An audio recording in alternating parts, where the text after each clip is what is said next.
So today we come to the 9th of the 10 Paramis. And maybe they are all 10 jewels that live inside of us. And sometimes they are inside of us as jewels in the rough. But with practice, they become the roughness, fades away, and they can shine for us. And then one of those, the 9th one, is Metta. And Metta is usually, as I said before, is usually translated into English as loving kindness. And sometimes by translating as the word loving, it kind of puts the bar pretty high of what it's supposed to be. And perhaps a word like goodwill or well-wishing is a kind of lower bar and easy, more accessible, because with the word loving kindness kind of implies there's supposed to be love for everyone. And perhaps that's a little bit too high, the expectation, that there can be tremendous goodwill. We will wish people well, generously and honestly. But some people, it's maybe hard to feel love, or hard to feel, loving. The way they behave, the way they've treated us. Sometimes it's just difficult. I mean, I don't want to justify or not having love, but it's just the fact that it's often very hard. And if the expectation is that there has to be love always, then we might not connect to what's a little bit easier, maybe quite easier. It's possible to have goodwill even for people we feel uncomfortable with, or even for people we don't like. And rather than feeling ashamed that maybe we feel uncomfortable being with some people, or we don't somehow, it's challenging for us, we can still tap into our goodwill and well-wishing. Sometimes maybe from a distance. Sometimes it's easier from a distance.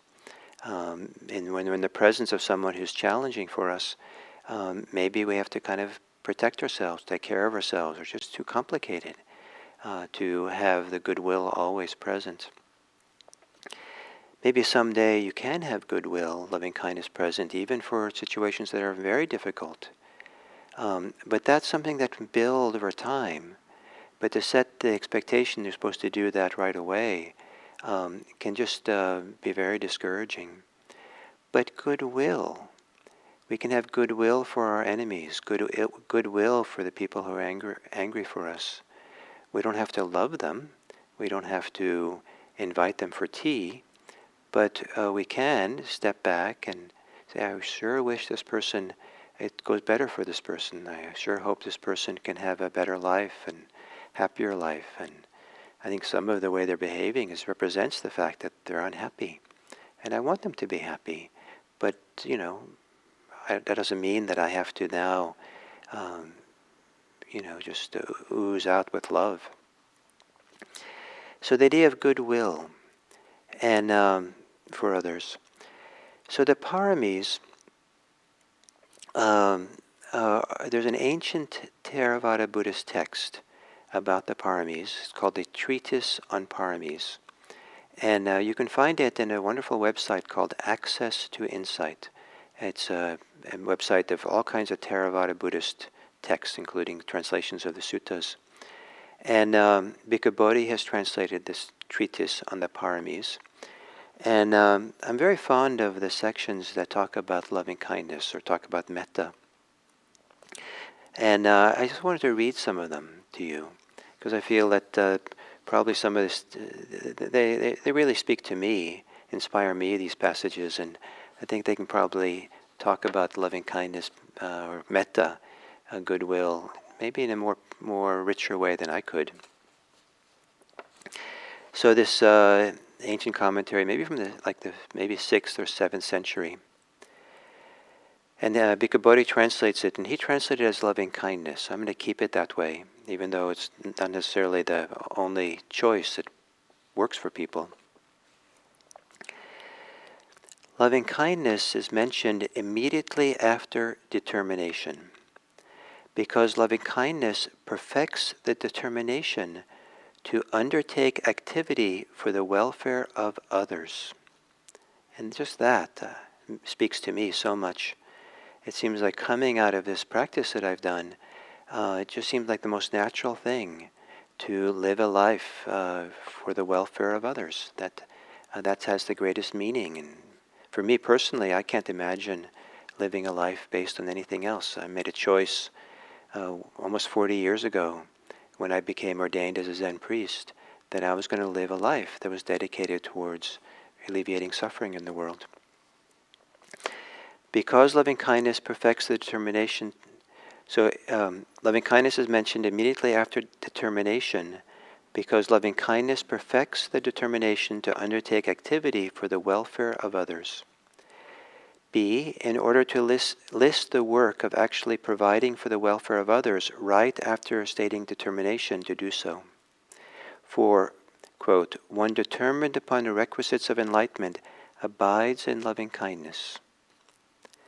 And C, because the undertaking of the activity for the welfare of others proceeds imperturbably only when determination is unshakable. So the determination to practice, the determination to follow the truth, to be resolved on wisdom, peace, renunciation, and truth. Wisdom, truth, renunciation, and peace. It helps the mind become imperturbable, still, steady, unshakable. And then loving kindness can be unshakable too. Loving kindness has the characteristic of promoting welfare of living beings. So this is where the goodwill is. It's promoting the welfare, even for the people who are our enemies. We want them to be better. Loving kindness has the characteristic of promoting the welfare of living beings. Its function is to provide for their welfare, or its function is to remove resentment. Its manifestation is kindliness. Seeing the agreeable side of beings is its proximate cause. Seeing the agreeable side of beings is its proximate cause. So even people who we have trouble with and challenged by or we don't like, there's a practice of looking for what is enjoyable or pleasant or agreeable about them. Don't harp on the challenges only. It's too easy to kind of have a partial view of people, and when we're really challenged by someone, sometimes it's useful to expand the view to see what is good about this person. Is there anything at all? The noble qualities of loving kindness should be reflected upon as follows. One resolved upon one's own welfare cannot achieve success in this world, or a happy rebirth in the life to come without some concern for the welfare of others. So I don't think much about rebirth myself, but don't think about it. But this is a powerful idea. When resolved upon one's own welfare cannot achieve success in this world without some concern for the welfare of others. We can't benefit ourselves without some way being concerned about what benefits others, taking care of others.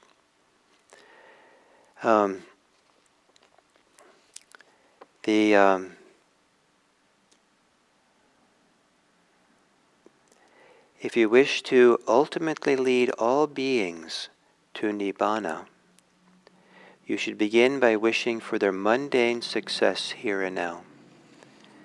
So if you want people to attain liberation, spiritual liberation, you should also wish them well in the worldly way, that they have a worldly, they're healthy and taken care of and safe and have enough food and live a basically, healthy life. And then I like this one. One reflects, I cannot provide for the welfare and happiness of others merely by wishing it. Let me put forth effort to accomplish it. That's quite something. And, quote, now I support them by promoting their welfare and happiness. Afterwards, they will be my companions in sharing the Dharma. So we support and help other people out, And one way or the other, they then become our companions. They share, if Dhamma just means goodness or truth, that we're supporting people so that they can come and share with us their goodness or their truth, what's true. Share the Dhamma. And then another thought is, these are all ways of developing loving kindness. Quote, "Without these beings, I could not acquire the requisites of enlightenment. Since they are the cause for the manifestation and perfecting of all the Buddha qualities, these beings are for me a supreme field of merit, the incomparable basis for planting wholesome roots, the ultimate object of reverence." I interpret this to be all the beings, especially the ones who are challenging for us, that we need them so we can really develop our own practice, develop the Buddha qualities. All the world, all these beings that we live with, all around us, they are the supreme field of merit. They are the people to support and to help and develop. In a sense, this kind of thing, they are the field, the fuel for developing ourselves. There's a strong idea that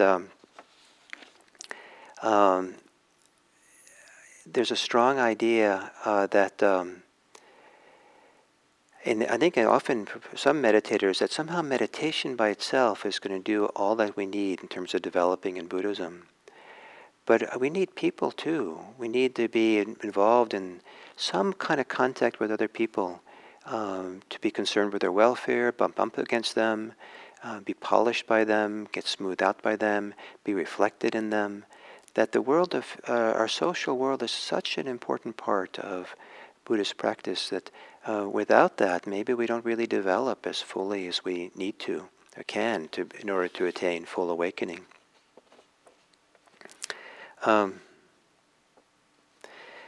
Thus, one should arouse an especially strong inclination toward promoting the welfare of all beings. And why should loving kindness be developed towards all beings? Because it is the foundation for compassion. For when one delights in providing for the welfare and happiness of other beings with an unbounded heart, the desire to remove their affliction and suffering becomes powerful and firmly rooted. And compassion is the first of all qualities issuing from Buddhahood, their footing, foundation, root, head, and chief. So if you have basic goodwill, kindness, concern for the welfare of others, then you'll also develop compassion. And compassion is one of the powerful motivating forces for engaging in Buddhist practice. We practice for ourselves to make ourselves a person who is a benefit and help for other people. So here in the 9th Parami, there's this powerful call towards having the practice be for the welfare of others. And it's important to remember that it's for the benefit of others, that this is the 9th Parami.